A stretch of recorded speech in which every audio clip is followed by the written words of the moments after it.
Good afternoon, and welcome to this Arts Month community conversation. I'm Jonathan Toman with the Cultural Office of the Pikes Peak region, and today we're excited to bring you What Makes a Healthy Music Scene? This is the 8th and final community conversation that will take place throughout the month of October, and the second and final within Music and Dance Week of Arts Month. These community conversations, curated by local artists and arts leaders, have showcased a variety of timely and relevant topics within various arts sectors of the Pikes Peak region. Today, as I mentioned, that topic is what makes a healthy music scene. The moderators and panelists that we've had for these community conversations have been exceptional, and that is true today as well. Joining me now is David Siegel, who is coming to us as a musician from the Grass It Up Bluegrass Band locally, although he is many other things within the Colorado Springs and Pikes Peak region community. And he's also today's moderator. Hi, David, how are you? Hi, Jonathan. Great. Thanks for having me. Absolutely. David has assembled 3 really stellar panelists, and we'll introduce them momentarily. One housekeeping item before we get started. These 4 will have complete artistic control of the conversation. And I also forgot to introduce David with his bio, so I will do that now. Violinist David Siegel is Chief Executive Officer of the B. Vredenberg Foundation and a graduate of the Manhattan School of Music. Locally, he is a member of the bands Mango Fanjango, Grass It Up, Jeremy Facknitz's band, and the Black Rose Band. David also serves on the Colorado Springs Philharmonic Board of Directors, as Vice Chair of the Parks, Recreation, and Cultural Services Board, and as Music Director for the Green Box Arts Festival, where he has commissioned several new chamber, choral, and symphonic works. With all of that said, I will get out of the way and let David get us rolling. Thanks, Jonathan, and thanks to the Cultural Office for hosting these conversations. I am like a kid in a candy shop today, excited to chat with 3 great artists, friends, and the 3 people that make the Colorado Springs music scene what it is. So first off, Kate Perdoni. Kate and I met, I think it was at the Modbo years ago. You were relatively new in town and playing in a band, Eros and the Eschaton, and now with band The Spirettes. But also, I think as you'll see a theme in this conversation, that we all wear a lot of different hats. And Kate is also an enormously talented producer and host of Arts District on Rocky Mountain PBS, and won a big statewide award from the Colorado Business Committee for the Arts a few years ago as a rising star. So welcome, Kate. Mark Benning is the owner of Lulu's. Thanks, David. Is the owner of Lulu's, and gosh, Mark, what don't you do? He owns a studio, is just an all-around advocate, a musician, toured the country in projects of his own, and an all-around advocate for great music in the Pikes Peak region. Welcome, Mark. Thanks, David. And then finally, Vicki Greger, and I am such a fanboy getting to chat with your friend and neighbor, Vicki. Growing up in Colorado Springs, Vicki was the voice of music, and nothing says music like Vicki Greger. She's the music director for KRCC and CPR, and hosts wonderful music every weeknight. Welcome, Vicki. Thank you. Love being here. As we dig into this conversation, I think it's important to understand, like, what is the economy of contemporary music? And I should say, we're going to focus today on commercial contemporary music. I love classical music, I love jazz, but for the purposes of this conversation, we'll be more focused on contemporary and commercial music. And along those lines, commercial music means making money. And Mark, you have your feet in so many parts of the music industry.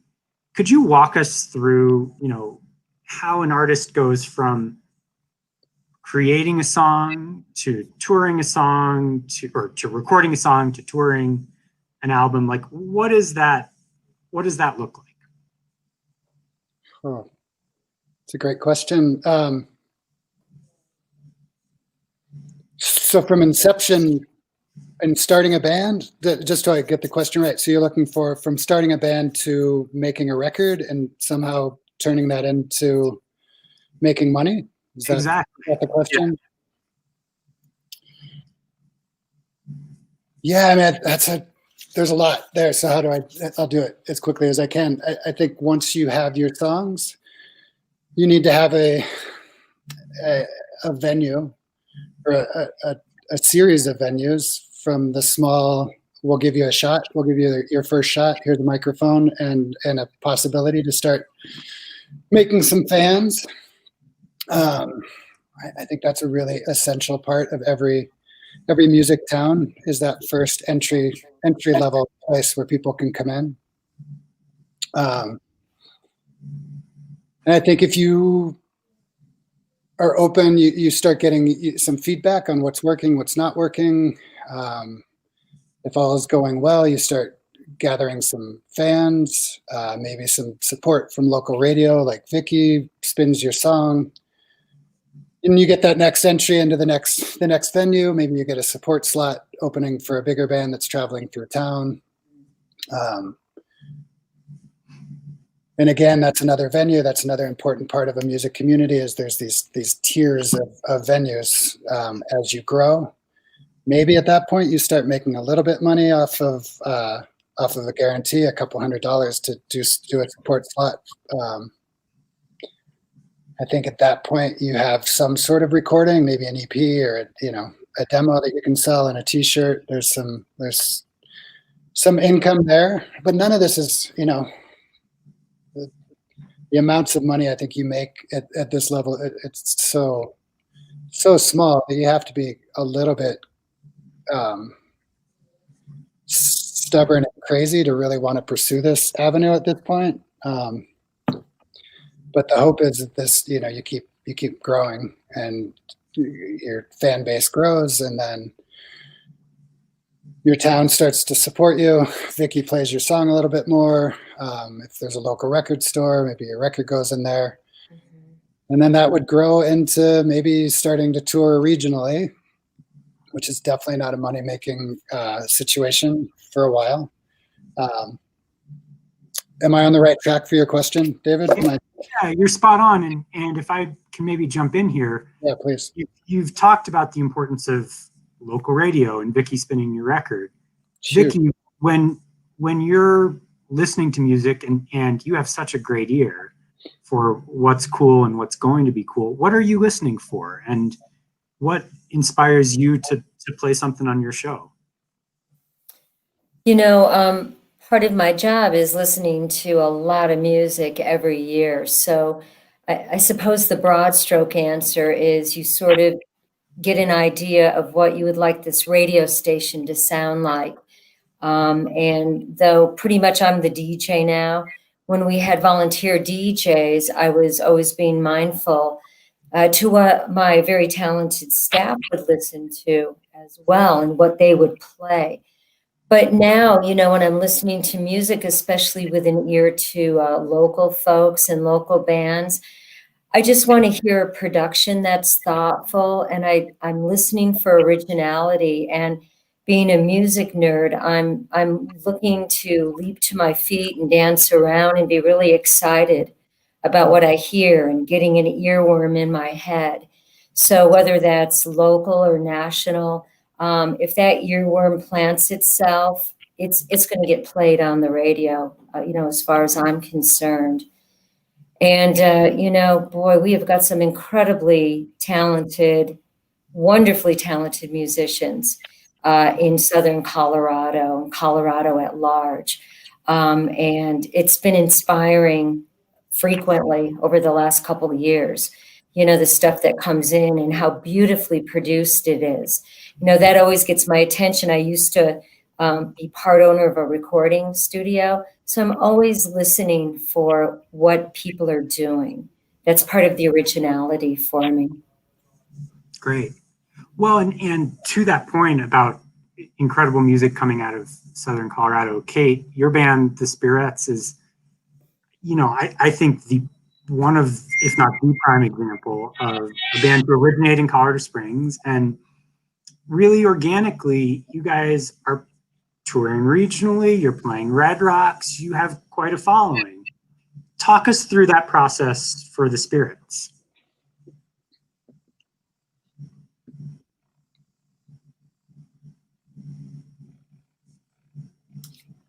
Hey, sorry, my internet connection's cutting out. So if there was a question there, I didn't hear it. Oh, no problem, Kate. I was asking you to walk us through what the journey's been like for the Spirits, going from playing locally to you played Red Rocks last year.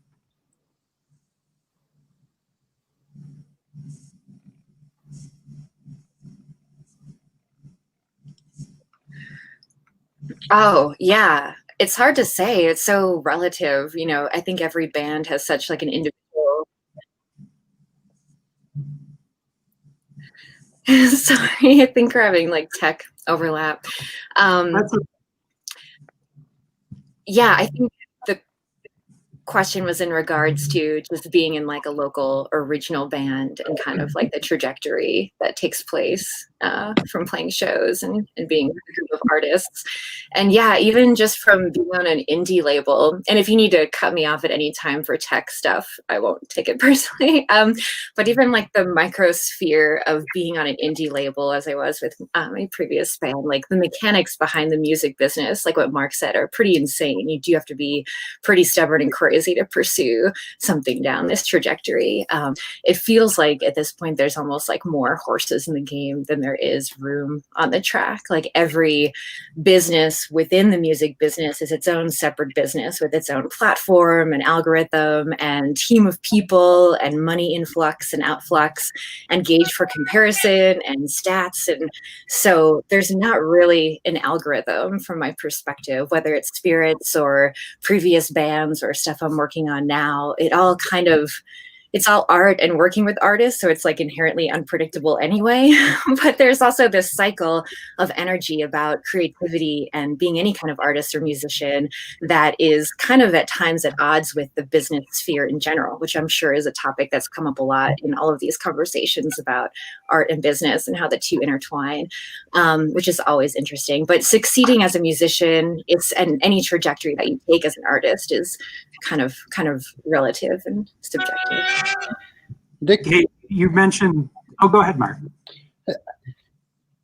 just to kind of jump in on what Kate said, I think the path of the band it's so abnormal. It's hard to like put it in, here's what you do to get, and you have to position yourself.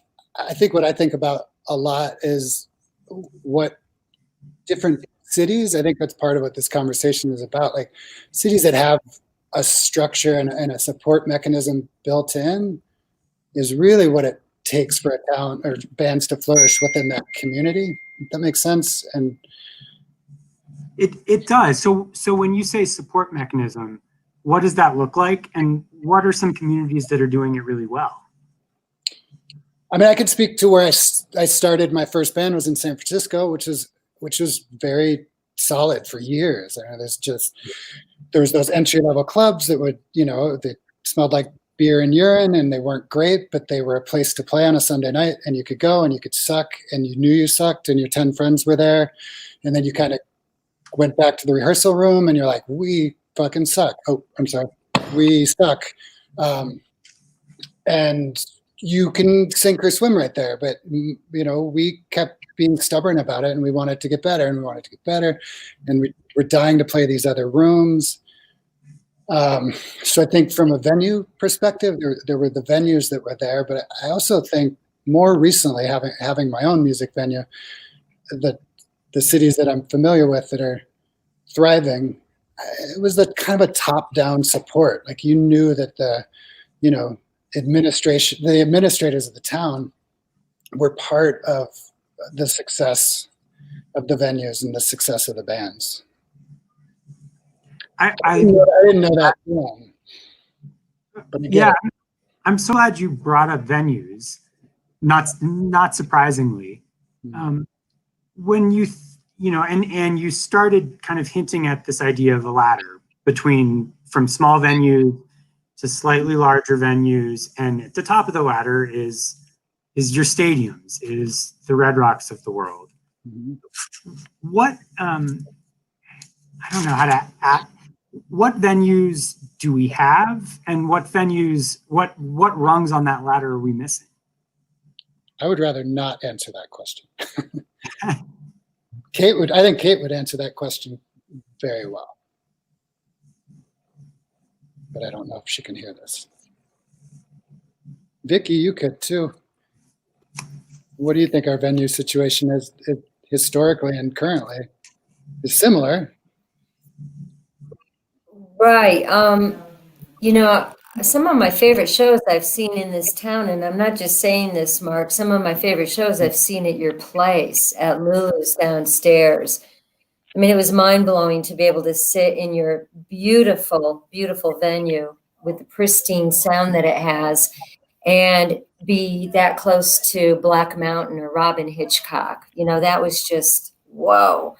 You know, there's certain venues that I go to that I'm so grateful for. I'm looking forward to yours. It's always been a delight to be at Black Sheep, Zodiac, Triple Nickel. There are all those the usual ones that we know about.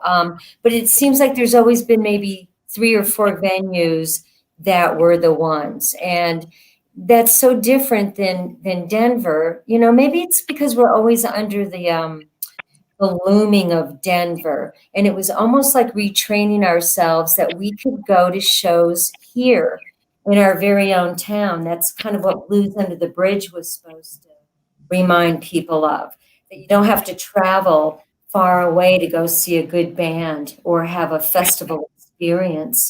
I might be wandering off track here of the question, but you know, I always got the idea that Colorado Springs, no matter how big it is, it's sizable, was always going to struggle under the shadow of Denver and the myriad of venues there. I don't know if that's a right perception from an artist's point of view. I agree with that. Having talked to David a week or so ago when we had coffee, I don't know that we get, even from a radio perspective or a band perspective or a venue perspective or an artist or gallery perspective, I don't know that it's built in as a priority to the bigger decision makers. And I think it's been that way, being a conservative town for so long. I don't think arts is valued that greatly at a level that probably is what we need. Yeah, Mark. So what does that look like when you say, and I don't disagree with you, but what does that look like when city leadership does value the arts and does value music? I don't think I can really answer that question. I don't think I have experience enough. I would think just coming to the table or creating a table for people to come to. And I don't see a whole lot of that.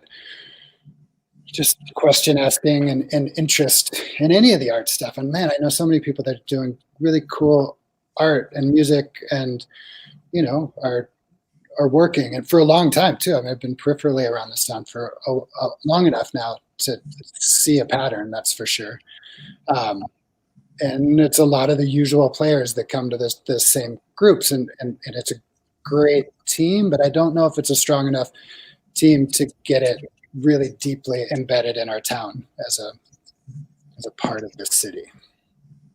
Vicky, you've seen the long game of music in Colorado Springs, and kind of to Mark's point, how have things changed in the last 20 years?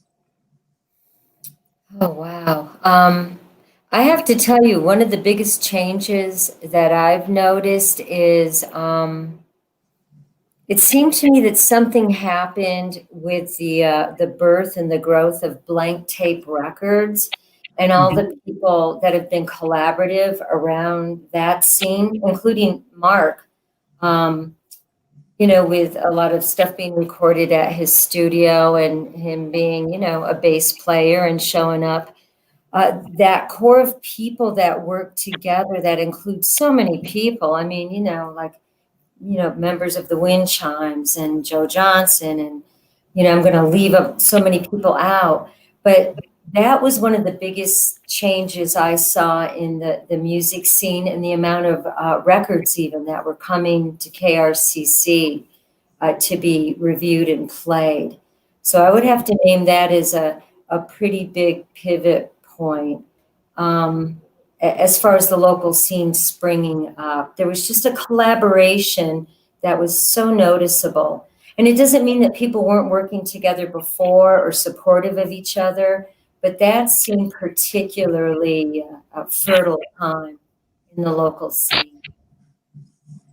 Yeah, here, and just for me coming back to the Springs after a few years away, music it's a conversation, and you need other people to inspire your conversation, and you need other ideas and other influences. And as we grow our music scene, that's going to be critical. Bringing in new talent, supporting new talent, listening to new talent. And that's all happening, frankly, that's all happening up the road in Denver. They've been doing that really well for some time. And Vicki, I think the example of Blank Tape is spot on. Kate, welcome back. And I know the internet is always a challenge in 2020. So no worries if you need to drop off. Yeah, I can hear you and see you guys. I just switched computers. I did kind of want to weigh in on the venue thing really briefly. I don't know if you've already breezed past that, but I've only been here about 7 years, so I was really looking forward to kind of hearing Vicki and Mark's perspective about how things have ebbed and flowed over the years and kind of the local scene and the flavor.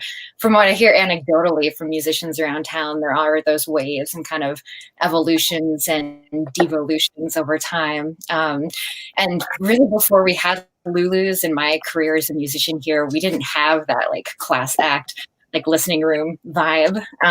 So I just give Mark such huge, it takes a musician to know, I think, a lot of times what is needed on the other side of a venue. And Mark really grasped that opportunity and has just done such an amazing job with Lulu's. And we are so grateful as musicians and music consumers to have that space.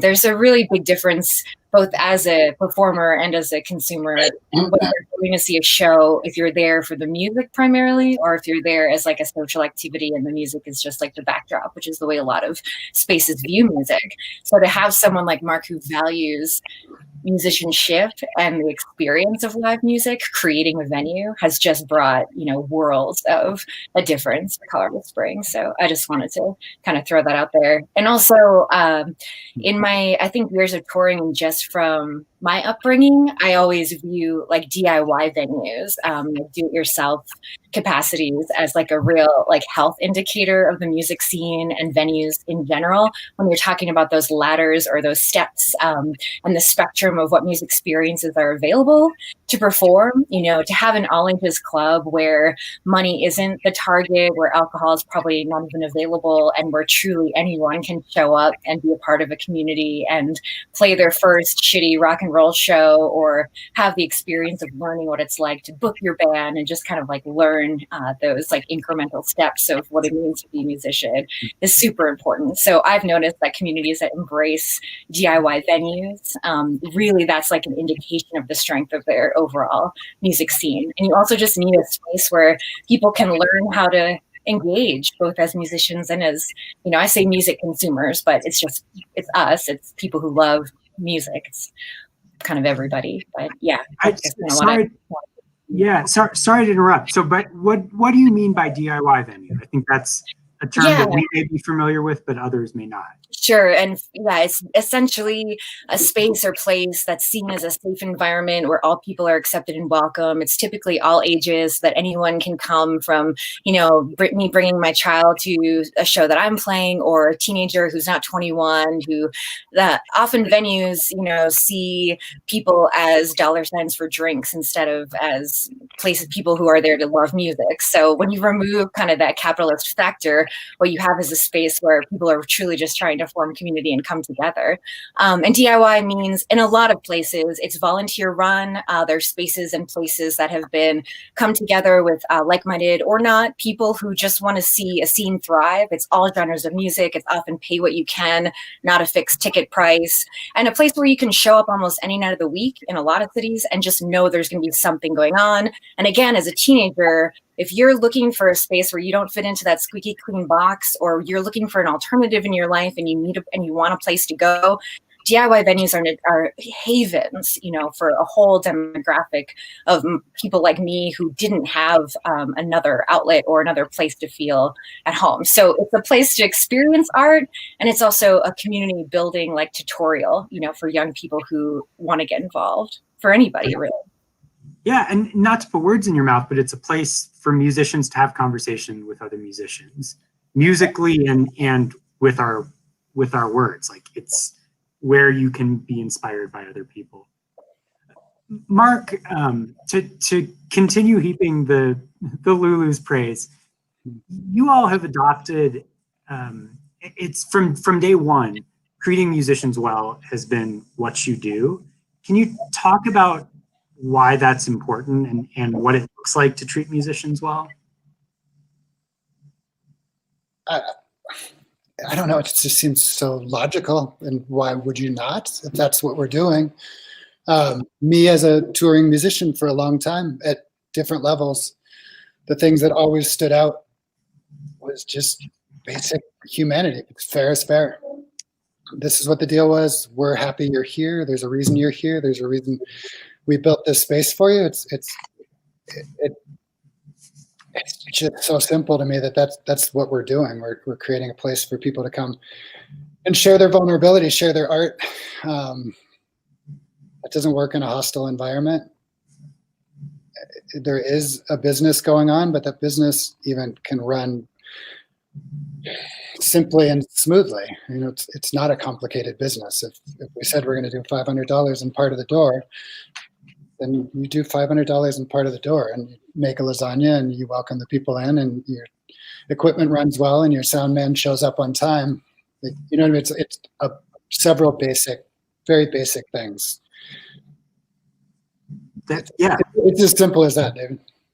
That makes sense.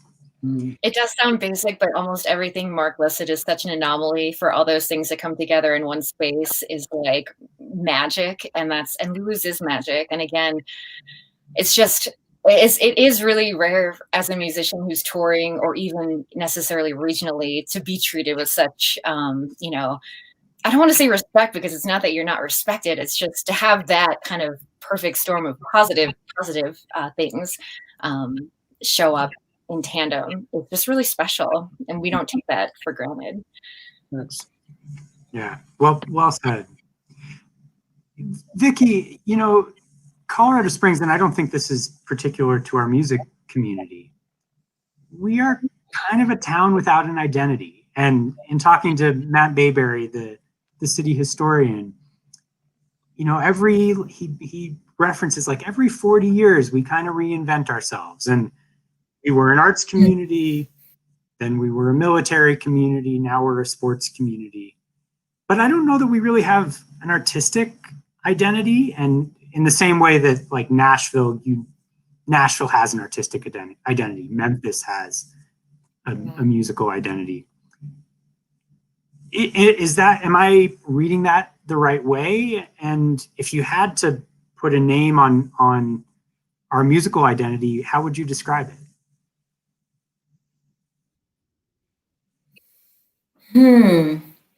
Maybe just, well, first of all, I want to answer that part one. I think it's invited originality. That's the thing that I see. It just inspires originality because there is no pigeonhole. There's no preconceived idea. And even if I were to pick a genre, where maybe because it's Colorado, you might default to almost like a Americana. I mean, that word is almost evil at this point, but you would default to something like that.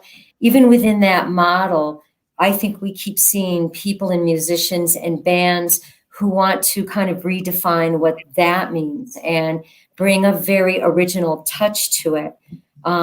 Even thinking of, David, thinking about what you bring to any given group that you're in, where you can certainly stomp your feet and play bluegrass and alt folk, but yet you can bring a symphonic ear to it. Or some of the work that I think of with Mark, who can approach a venue or a recording studio as a player and as a musician and work both sides of that and understand what happens there. And then you have a pure talent like Kate, and anything that she's attached to, it just sounds so amazing that, there's so many lily pads floating in our little part of the musical ocean here that I think it's been very good that you can't look at Colorado Springs and say, oh, this is what they're about. And maybe, I'm not going to feel bad for Nashville or Austin, but I think they've probably bumped into some walls that haven't always been super pleasant, and Denver kind of was getting in a bit of a niche, it seemed. Sometimes it is around the money thing, though. Whenever a band launches and becomes national, like you watch a Devotchka come to the surface, or, a bunch of other people who are escaping me right now because I'm talking in front of others instead of in a studio with just a microphone. I think it serves our town well that it's inviting everybody to go ahead and throw in like Stone Soup. Like, here's what you're bringing to the pot, and here's what you're bringing. So I think it's good that we don't have a label, and that people are amazed. People are still amazed. Like, these great musicians come out of Colorado Springs, and we're all thinking like, really, where have you been? We're sitting on some great music here. And again, Denver is wonderful, but it doesn't have to loom as large. I think we're getting out from under that definition, or at least I hope it feels like that to the musicians in the room. That's all of you. I just play records. You're shaking your head. What's your vibe? Oh, yeah, I have always seen, I totally agree with everything Vicky just said. Like, the lack of definition has been like predominance of possibility, because nothing is set in stone and you don't necessarily have a genre or anything that you can pinpoint. I mean, this area has predominantly been seen as like a folk and Americana bend, but that's not even beginning to scratch the surface of what goes on in Colorado Springs. So because of the sort of lack of definition, I totally agree. I see that as a huge arena of possibility and an opportunity to like make whatever you want, because in some ways there is no box. In other ways, the box is so small that like you almost have to bust out of it, because I don't know. I also in my other life am like a documentary filmmaker. And so I'm working on this documentary right now about Colorado Springs and historic preservation, which has led me to, again, to have lots of conversations with Matt Mayberry, who you mentioned as the city historian, and a lot of other people. And one thing that has emerged that I often have been wondering about now in relationship to music or the arts in general is that our community in some ways is personified as transient, whether or not that's, true, or what definition you put to that word. But in regards to military deployment, the heavy military presence, and having a tourist-based economy, that these things kind of lend themselves to a particular subset of life that might ignore like the infrastructure that's necessary or critical to sustain the arts. So like, what does that mean when we don't have it's really just a question, and just something I've been musing about is like, is that playing into the fact that we are seeing like sporadic venues throughout the years? Is it because the things that are geared toward the people who live here and the artists who create and who are trying to make community all the time, are they less supported because more resources are going to the tourism industry, or are going in other places that are supporting other industries or other ways of life, other ways of being? I love that industry, the infrastructure comment. What do you mean by infrastructure? What's an example of infrastructure that we don't have? Yeah, that's a great question. I want to say funding, but I don't really think that it comes down to dollars. I think it's a lot of the things Mark was talking about respect and appreciation, and just having an eye toward longevity in certain arenas. So if we're looking at longevity in the tourist industry, it looks different than longevity maybe in the music community. Even though you'd think they'd be harmonious because people want to come here and experience things, they're not always. So I don't really know what I mean by infrastructure. I guess what I mean is that the concentration or the mentality, like the presiding thought process around what could sustain art and culture maybe isn't as geared toward that sustainability because it's not a priority. But I don't know. These are just musings. I'd be interested to hear from someone who's lived here a lot longer than I have. I have a thought about that. Where Kate left off, I really feel like we don't. I mean, it's the conversation that's come up so often. It's the young people don't want to stay in Colorado Springs. You finish college, you leave. You finish high school, you leave. I don't think we have a lot of structure. I don't think it's just music. I think it's it's your whole reason to stay in a town. I think we're definitely growing, and young people are moving here, but living in other cities. And if I was a young person starting a band in town, I would go. With what's out here right now. In fact, I had a conversation with a super talented artistic band, great, and they were thinking of moving to Philadelphia, and he was like, "What do you think I should do?" And I was like, "Go." And I love this town, and I'm here. I put stakes in the ground, but at this moment, there's just not that. There's not an ecosystem for the DIY venues. Like, it's not in our culture at this point.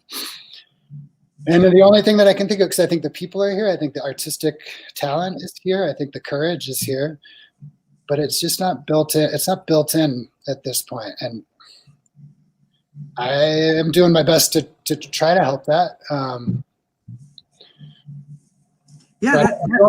don't have the answer for that, but I think, David, you probably, like, from your seat and the people that you brush elbows with on a daily basis, I mean, I think it's several levels above me, that's for sure, that are going to have to put some stakes in the ground that, like, we're not just a tourist town, we're not just an Olympic city and a military city and a church city. Like, we actually value this, and that may be the door right there that starts solidifying us as a more artistic community.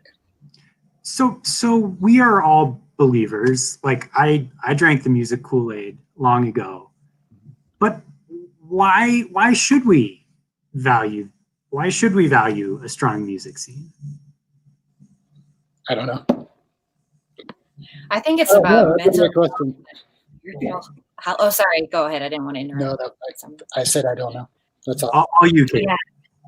I mean, I just think about DIY venues in particular because for me, that was a place where I knew I could go and be accepted and just be who I was. I know, it's probably really hard to be a youth in a city that has, really particular values. Or I hear all the time people leaving because they don't feel represented here. They haven't found a strong sense of community. And especially the youth, I think, because those are your formative years where you're experimenting and trying to, and even now, I mean, it never ends, right? We're always exploring and like trying to figure out who we are in this grand scheme of things. But to me, like the music scene, the music culture, whether it's house shows, DIY venues, Lulus, or any space that you show up in tandem to have an experience together, it is like part of that infrastructure. So if we don't have the spaces to show up and be ourselves, then we're going to not see ourselves or feel like we're represented. And that kind of representation is what keeps people here feeling like they have a community that they're invested in. I understand, myself, I traveled all throughout my youth. I never would have stayed in one place, regardless of what DIY venue or community was apparent. I lived in Minneapolis in the early 2000s in the heyday of an extraordinary music scene. And I still left because I still wanted to explore other things. So I'm not going to pin it directly on that. I think a lot of it, I said earlier, it goes back to funding, but then it doesn't because as artists, money isn't always the predominant goal. But I'm realizing now as I'm talking that if we are an economy that's based in tourism, which is just a fact of our community and has been since literally the day that Colorado Springs, was founded as this colonized city, if that is our basis for what is attracting and drawing people or what we're messaging to the world, then maybe we're not putting value on things that aren't associated with commodity or that kind of commercialization. And I'm not saying that all artists or artists in general don't want to make a living or make a good living. There's just a real, maybe it's not valued as much because of this sort of culture, that we find ourselves in. But again, I mean, I'm going to sit here and play devil's advocate to myself all day long because there's so many communities around the country that deal with these exact issues and everybody has a different approach and a different symbiosis to it. Vicky, if I can throw the same question to you, what is the value of a healthy music scene? Why should we as a community make that investment and care about it?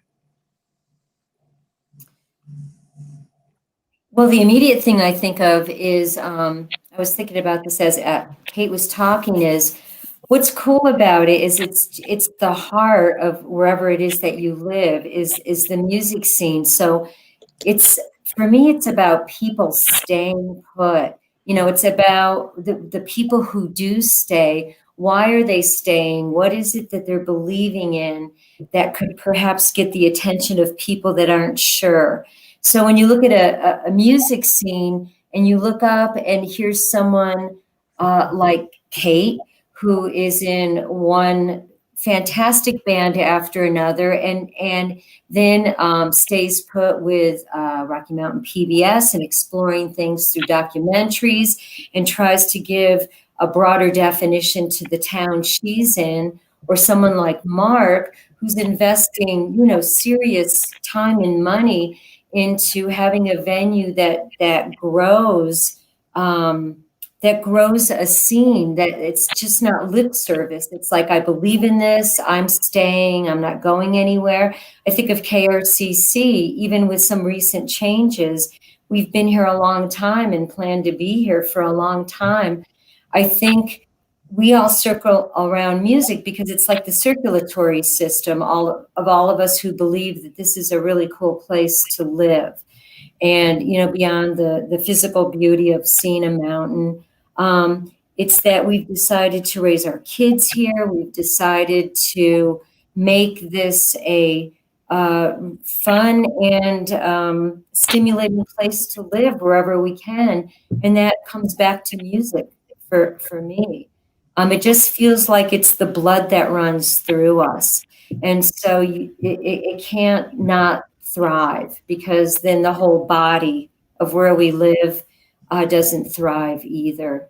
Was that too esoteric or too confusing? You know what I mean? I just feel it's our blood. The music is our blood. It's the blood that runs through us. I mean, what a perfect description. And right now, when we're so disconnected from society and from each other, it's still the blood that runs through us, and it's still the connector in all of that. So, I mean, and Vicki, that leads into my last question for all three of you. We've talked a lot about the business of music and why it's important from a retaining young professionals standpoint. But like, ultimately, it's an emotional experience. And I wonder if you would all be willing to share just an emotional musical experience that you've had in Colorado Springs or in the Pikes Peak region, and something that still carries resonance for you, to give us hope that one day we will again be at live shows hearing great music in this community that we all love. Well, I can circle around stuff that comes from Blues Under the Bridge, because it was so great to like one day say, hey, I know, let's have a festival. And a lot of that goes to Jeff Beery. Don Goody was in on that, like he's in on so many things. And to actually go to the great, I guess, not trouble, but the risk of putting on a festival and looking out and seeing hundreds, if not almost approaching a couple thousand people going, yeah, we're with you. So any local or regional band that opened for any of the national acts, it was such a thrill to see that. That was always a thrilling experience. To see our very own take that stage in front of so many people and just command the stage from the moment the lights came on. They were the ambassadors of bringing in a festival. So I always think of that. But I have to tell you, again, Blues Under the Bridge, standing under that bridge next to Los Lobos was something I don't think I'm ever fully going to get over. It was just so amazing. And I've got one more, because there's so many, but Chris Thomas King had come in to do an air check for us. He was our guest, and he sat across the table from me when we could be close. Remember those days? And he sang that song that's from Oh Brother, Where Art Thou? Hard Time Killing Floor, which is such a poignant piece in that movie. and just looked me in the eye and played that. And it was like transcendent. I forgot I was even in a physical room. So those are my few I'd share. What an experience. Mark, what comes to mind for you? I think I need more direction on the question. What do you look like? What, Yeah, what, well, what are you looking for? Vicky mentioned that it's the blood that runs, music is the blood that runs through us. Okay. And we're talking a lot about the business and the infrastructure needs around music, but ultimately it's an emotional experience. Sure. And hoping you would be willing to share a particularly emotionally relevant, resonant experience for you. Yeah, I mean, I would have to say sitting with Charles Bradley before he played at the festival a couple of years ago and getting to host and spend the day with Phosphorescent in a weekend, both of those guys being here and in town. And, you know, as far as personally emotional, that was great, being such a big fan of both of those artists. And to be here, to have spent time bringing them here, that was impactful in my life. That's great. Thank you. Kate, what's resonating for you? Yeah, that brings back a lot of memories. We got to play that festival that Mark put together and hanging out with both those groups, especially on our own soil, you know, not traveling to another festival outside of town, but getting to do that here is really cool. But yeah, talk about esoteric. I mean, for me, you know, music, I don't think I've never not had a spiritual experience playing or listening to music. Just, you know, like I see, I guess, art or music as like a co-creation of this like frequency or spiritual force. And so whether I'm performing and allowed like someplace at Lulu's the space to have that arena to just unleash, or I'm sitting in a house or a venue or any place where music is being performed and experiencing that within through the lens or vessel of another artist. I think literally every single time music is struck up, it's about like holding that space and container for that emotion or that spirit to kind of come through. So I just feel privileged and that it's a luxury to get to tap into that, you know, again, on both sides of the equation. And it's just so many gorgeous experiences in Colorado Springs. You know, the house show scene has been really strong, whether it's an artist you've loved for years that's coming through that someone like Mark has taken the time and energy to put together, which is no small feat, or someone you've never heard of, you know, touring through town, associated on a bill with someone, a friend of yours that you want to see, or just a show you happen to go to. Getting to see everybody's different representation and mirror of expression is just such a joy. So that'll be I'll top Vicky with the esoteric commentary. Leave it to a bunch of musicians to talk esoteric, lifeblood. Hey, David, what's your Yeah, David, fess up. Oh gosh. So I'll share, well, two thoughts. One, I said this was going to be about commercial music, but I'll share a classical music story. On September 11th, 2001, hearing Yo-Yo Ma play with the Colorado Springs Philharmonic, there was not, that will stick with me for life. I was 11 and I remember the goosebumps on my back, and during the show he sat in the back of the cello section when he wasn't the soloist, and just the camaraderie, and we are all musicians, and yeah, I am at a loss for words for what that experience meant. And then I'll also point to something from growing up in town, seeing Rufus Wainwright at 32 Blue, and what a cool venue that was. And it resonated for me. Like, I think back on that as the time that I told myself, oh, people do this professionally. People create, and you can tour around the country and people will come out and listen to you, and you don't have to sound like everything you hear on commercial radio, frankly. So again, highlighting the importance of venues and infrastructure and ecosystem. Those are two moments that stand out for me. But I have to thank you both. Thank you all three so much. This is a moment that stands out for me, and I appreciate the blunt conversation. I appreciate the hopeful conversation about what makes a healthy music scene. And there is so much talent here, and the pieces exist, and I'm excited to see how it comes together over the next several years as we emerge from COVID, and just very grateful for all three of you and what you bring to our music scene. It wouldn't be the same without you. And thanks to those of you who are watching online and on Facebook. Grateful for your time and eager to continue the conversation. Stay well and take care, everyone. Thanks, David. The good news is about having a nice moderator is that I don't have to do any wrapping up. You guys have done it all for me. I want to echo David and thank all four of you for this thoughtful conversation and for really, covering a lot of bases and getting a lot accomplished here in this Arts Month community conversation. So thank you all so much for your time this afternoon. Thank you. This was the final Arts Month community conversation for 2020. And as this is the final one, I want to say a few thank yous.